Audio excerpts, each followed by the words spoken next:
আমাদের প্রত্যেকের দেখা উচিত পরের বছর।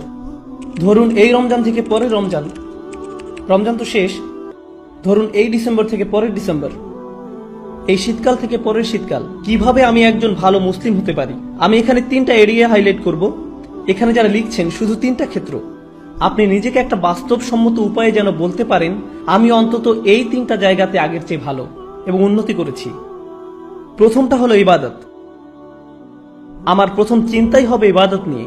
আমার ফজর নামাজ কি আগের চেয়ে ভালো হচ্ছে? আমি কি অন্তত ঈশা আর ফজরটা সময় মতো সঠিকভাবে আদায় করতে পারছি? পুরুষদেরকে বলছি, আমি কি ফজরের জন্য উঠতে পারছি এবং মসজিদে যেতে পারছি?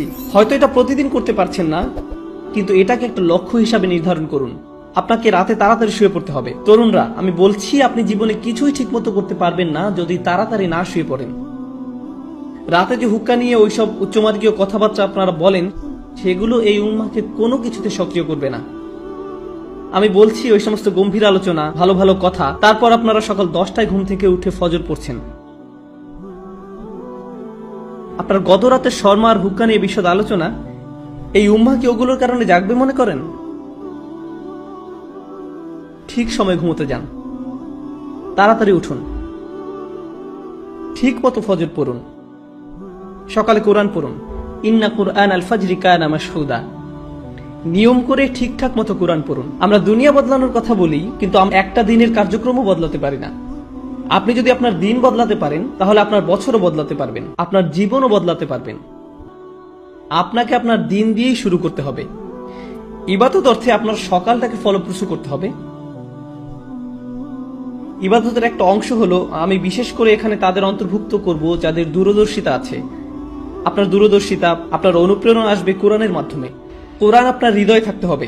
যতটুকু সম্ভব কোরআন মুখস্থ করার প্রজেক্ট শুরু করতে হবে আপনাকে। একেবারে যতটুকু পারেন, যত কমই হোক না কেন। আপনি যদি বেশি করে করতে পারেন তাহলে বেশি করেন, কিন্তু প্রতিদিন ফজরের সময় একটু কোরআন তেলাওয়াত, একটু মুখস্থ করা, এটাই আপনার দিনকে ভালোভাবে শুরু করবে। আর আমি আপনাকে গ্যারান্টি দিতে পারি, আপনি যদি এরকম করেন, শুধু সপ্তাহে একবার করে দেখেন, পার্থক্যটা আপনি দিনের বাকি সময় ধরে বুঝতে পারবেন। আপনি লক্ষ্য করবেন যে ওই দিনটাতে অনেক বেশি বারাকা আছে, আপনি অনেক বেশি কিছু শেষ করতে পারছেন, আপনার চারপাশে দরজা খুলে যাচ্ছে, অনেক সুযোগ তৈরি হচ্ছে, আপনার মন পরিষ্কার আর অনেক সৃষ্টিশীল আইডিয়া আসছে। আপনি দেখবেন আল্লাহ আপনাকে ওইসব কল্যাণ দিচ্ছেন এবং দরজা খুলে দিচ্ছেন যেগুলো আগে বন্ধ ছিল। কাজেই প্রথমটা, কতগুলো এরিয়া আমি যেন বলেছি? 3টা এরিয়া। প্রথমটা হলো ইবাদত। এটাই প্রথম এরিয়া যেটাতে আমি আরো ভালো করতে যাচ্ছি। দ্বিতীয় এরিয়া, যেটার জন্য সত্যি আপনাকে ভালোভাবে খাটতে হবে, এটার ব্যাপারে মাথা ব্যথা থাকতে হবে, সেটা হলো শিক্ষা, জ্ঞান। কিভাবে আমি এই এরিয়াতে আমার জ্ঞান বাড়াবো? আমি জ্ঞানকে ইবাদত থেকে আলাদা করে দেখি, কারণ কিছু কিছু মানুষ জ্ঞান অর্জনের উপর এত বেশি ফোকাস করে যে তাদের ইবাদতের অবস্থা হয় খুবই শোচনীয়। তারা ইবাদত করে না, তাদের ধারণা তাদের জ্ঞান ইবাদতের শূন্যস্থান পূরণ করে দিবে। তারা অনেক তাফসির পড়ে, অনেক তাজউইদ জানে, কিন্তু তারা এমনকি তাদের সালাতেও কোনো মনোযোগই দেয় না। তাহলে সেই জ্ঞান আছে কিসের জন্য? আমি অগ্রাধিকার ভিত্তিতে এগুলো উল্লেখ করেছি। প্রথমটা ইবাদত, দ্বিতীয়টা জ্ঞান। আমি বলছি না যে আপনারা আলেম হন এবং শরীয়তের উপরে ডিগ্রি নিন। যারা করছেন তাদেরকে অভিনন্দন জানাই। আমি এখানে সবার কথা বলছি। এখানে সবাই মুফতি বা আলেম নাও হতে পারেন, কিন্তু আপনাকে শিক্ষিত মুসলিম হতে হবে। আপনার ইসলামের উপর অন্তত প্রাথমিক পর্যায়ের বিদ্যা থাকতে হবে। আমি এখানে সবার কথা বলছি। তাই আপনার জন্য আমার পরামর্শ হলো, বছরের শেষ বা আগামী বছরের মধ্যে আপনি কিছু অন্তত পড়েন। আপনি সিরাহ পড়ুন, নবী মুহাম্মদ সাল্লাল্লাহু আলাইহি সাল্লামের জীবনী একবার। আর আপনার প্রতি বছরই এটা করা উচিত। আসলে আপনার আলাদা আলাদা জায়গা থেকে পড়া উচিত। প্রতি বছর সিরাতের উপর আপনার পড়াশোনা করা উচিত। সত্যি সত্যি পড়ুন। আমাকে জিজ্ঞেস করবেন না সিরাতের উপর কোন বই পড়বেন, সবই পড়ুন। একবার এক একটা পড়ুন। একটা নিয়ে পড়া শুরু করুন 1 বছর, তারপর আরেকটা সিরাত নিন পরের বছর, আবার আরেকটা সিরাত নিন পরের বছর, আবার আরেকটা। কারণ এটা হলো ওই মানুষটার জীবনী যা আমাদের জীবনের দর্শন, আমাদের অনুপ্রেরণা। আর আপনার প্রতি বছরই এটা করা উচিত। আপনাকে এগুলো বারবার পড়তে হবে। এটা আপনার শিক্ষার অংশ। এটা আপনাকে চিন্তা ভাবনা করার এবং সেটা আপনার জীবনে প্রতিফলিত করার সুযোগ করে দিবে, দরজা খুলে দিবে। সিরাত পড়লে এর মধ্যেই পাবেন কিছু সহজলভ্য এবং অসাধারণ রিসোর্স। আমার মনে হয় না এগুলো খুঁজে পেতে আপনার কষ্ট হবে ইনশাআল্লাহ। একই সাথে আপনার কিছু বাস্তবিক অর্জন থাকতে হবে। একই বছর আপনাকে প্রকৃত অর্থেই কোরআন থেকে কিছু অর্জন করতে হবে। আমি এখনো জ্ঞানের এরিয়ার ভিতরে আছি। প্রথম এরিয়া হলো ইবাদত, আর দ্বিতীয়টা হলো জ্ঞান বা শিক্ষা।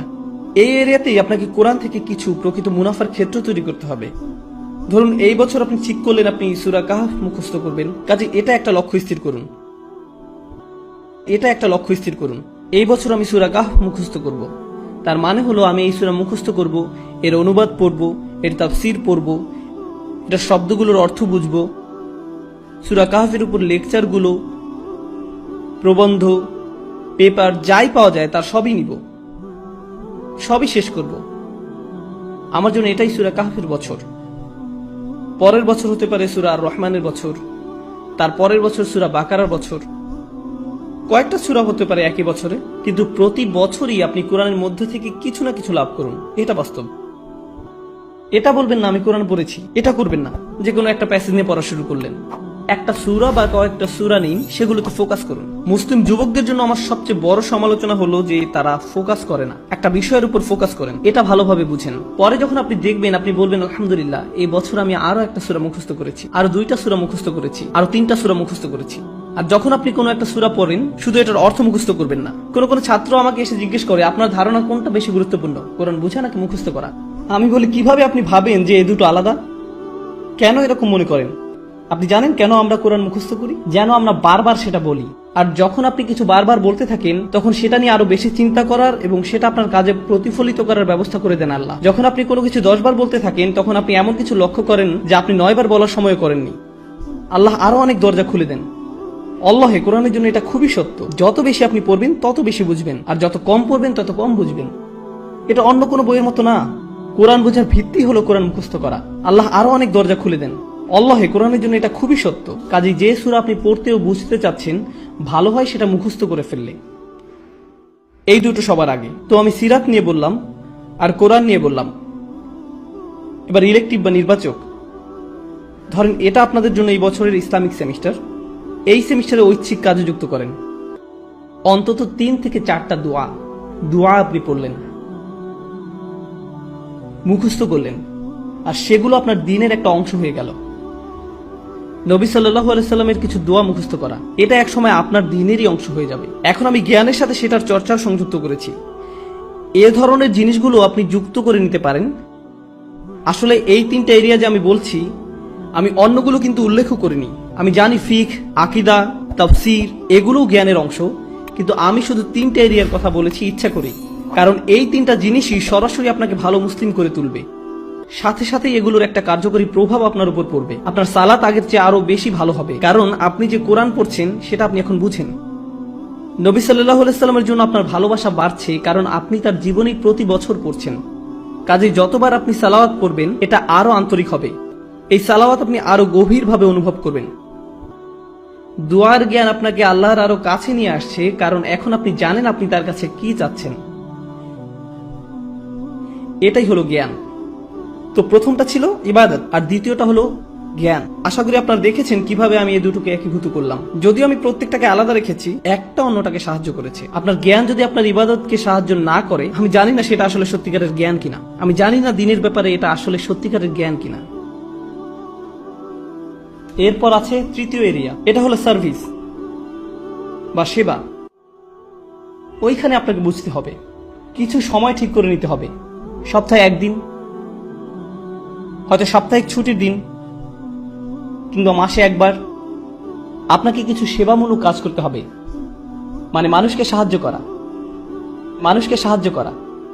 তার মানে এই না যে আপনাকে এটা ইসলামিক ব্যানারের মধ্যেই করতে হবে। আপনি যদি স্বেচ্ছাসেবা দিতে চান, মানবতার জন্য কিছু করতে চান, এটা দেখতে খুবই ভালো লাগবে যে একজন মানুষকে আপনি সাহায্য করছেন। খুবই ভালো লাগবে। আমাদের সবকিছু নিজেদের ব্যানারেই করতে হবে এমন কোনো কথা নেই। মহৎ উদ্দেশ্যেই ভালো কাজই, সেটা খ্রিস্টানরাই করুক, ইহুদিরাই করুক, আর গেটস ফাউন্ডেশনই করুক, সেটা কোনো ব্যাপার না। যদি উদ্দেশ্য ভালো থাকে আপনি সেটাই অংশ নিতে পারেন। আসলে ব্যক্তিগতভাবে আমি মুসলিমদেরকে পরামর্শ দেই সেসব ভালো কাজে অংশ নিতে যেগুলো অমুসলিমদের দ্বারা পরিচালিত হয়, যেন তারা দেখে যে মুসলিমরাও এসব ব্যাপারে কেয়ার করে এবং এর মাধ্যমে তারাও সুযোগ পাবে ইসলামের ব্যাপারে প্রশ্ন করতে। এটা তাদের একটা সুযোগ দেয়। কাজী স্বেচ্ছাসেবা দিন, সাহায্য করুন, এমন কিছুর অংশ হন যেটা আপনার মনপ্রাণে ভালো লাগে। শুধু আপনার জন্যই সেটা করুন, প্রচার করে বেড়াবেন না, এটা নিয়ে টুইট করবেন না আজকে স্বেচ্ছাসেবা দিয়ে আসলাম, খুবই ভালো লাগছে আলহামদুলিল্লাহ, বড়াই করছি না। এরকম করবেন না, শুধু আপনার জন্যই করুন। এটা আপনাকে একজন ভালো মানুষ করবে, একজন ভালো ব্যক্তিতে পরিণত হবেন আপনি। আর বাবা মায়েরা আপনাদের যাদের বাচ্চা আছে, বিশেষত টিন এজ ছেলে মেয়ে, আপনি যদি তাদেরকে এই ধরনের কাজে উৎসাহ দিতে পারেন, কাউকে সাহায্য করার কোনো বিষয়ে জড়িত হওয়া আসলে টিনেজ বাচ্চাদের জন্য খুবই গুরুত্বপূর্ণ। এটা তাদের মানসিক পরিপক্কতা তৈরি হওয়ার একটা অংশ। কারণ টিনেজ তরুণরা শুধু মুসলিম তরুণরাই না, সাধারণভাবে সব তরুণরাই আত্মনিমগ্ন থাকে। তাদের দুনিয়াটা তাদের নিয়ে। তারা কিভাবে দেখে, তাদের বন্ধুরা, তাদের ফেসবুক স্ট্যাটাস, তাদের কতজন বন্ধু আছে, যাই হোক না কেন, ওই বয়সে এটাই তাদের কাছে গুরুত্বপূর্ণ। তারা খুবই ক্ষুদ্র মনা ধরনের। আপনি যদি ওই বয়সে তাদেরকে এরকম মানসিকতা থেকে টেনে বের করতে পারেন, তাদের নিজেদের বাইরেও অন্য কিছুকেও কেয়ার করতে শিখান, অন্যদের সাহায্য করতে বলেন, মানুষের কষ্ট বা ভোগান্তি আসলে কেমন আর এইসব ক্ষেত্রে সাহায্য করতে বলেন। উদাহরণস্বরূপ কিছুদিন আগে একটা প্রাকৃতিক দুর্যোগ হলো, একটা ঝড় নিউ জার্সি আর নিউ ইয়র্কে আঘাত করলো। আপনার থেকে খুব একটা দূরে না, ওইখানে সাপ্তাহিক ছুটিতে রেড ক্রস বা অন্য কারোর সাথে যে সাহায্য করতে পারেন, যাদের বাড়িঘর ধ্বংস হয়ে গেছে, গাছপালা রাস্তায় পড়ে আছে, রাস্তা বন্ধ হয়ে গেছে, যেটাই হোক আপনি সাহায্য করে চলে আসেন। আপনি যদি সেটা করেন, আমি আপনাকে বলছি এটা আপনাকে আল্লাহর যত নিকটে নিবে আর কোনো কিছুই ততটা করবে না। আপনি যদি এই তিনটা জিনিস করেন, আপনি তাহলে অন্তত মূল ভিত্তিটা স্থাপন করলেন জীবনে কিভাবে ভালো করা যায়। এটা আপনার জীবনের লক্ষ্য না, অন্তত এগুলো আপনি করতে পারলে জীবনে ভালো কিছু অর্জন করতে পারবেন।